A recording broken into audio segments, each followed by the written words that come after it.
ইরানের পর পাকিস্তান, হুমকি সাবেক ইসরায়েলি মন্ত্রীর। ইরান ও ইসরায়েলের মধ্যে টানা কয়েকদিনের সংঘাতে উত্তপ্ত পুরো মধ্যপ্রাচ্য। উভয় দেশই পাল্টাপাল্টি হামলা চালিয়ে যাচ্ছে এবং এতে ঘটছে প্রাণহানির ঘটনাও। এমন অবস্থার মধ্যেই পারমাণবিক অস্ত্রধারী দেশ পাকিস্তানকে হুমকি দিয়েছেন ইসরায়েলের সাবেক একজন মন্ত্রী। ইরানের অভিযান শেষ হলে পাকিস্তানের পারমাণবিক কর্মসূচি ভেঙে দেওয়ার দিকে মনোযোগ দেওয়ার কথা বলেছেন তিনি। ইসরায়েলের সাবেক ওই মন্ত্রীর নাম মেইর মাসরি। তিনি ইসরায়েলের সাবেক উপপ্রতিরক্ষা মন্ত্রী ও লেবার পার্টির কেন্দ্রীয় কমিটির সদস্য।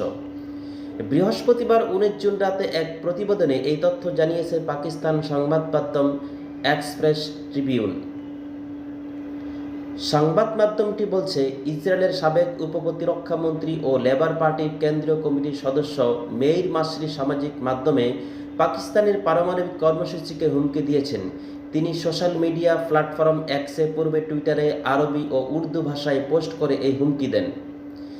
সেখানে তিনি লেখেন, ইরানের অভিযান শেষ হলে আমরা পাকিস্তানের পারমাণবিক কর্মসূচি ভেঙে দেওয়ার দিকে মনোযোগ দিতে পারি।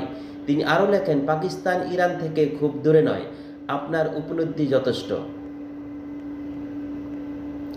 যদিও মেইর মাসরি বর্তমানে ইসরায়েলের কোনো সরকারি পদে নেই, তবে তিনি ইসরায়েলের রাজনীতি ও কৌশলগত মহলে এখনও প্রভাবশালী, বিশেষ করে লেবার পার্টির শীর্ষ নেতৃত্বে একজন হিসেবে।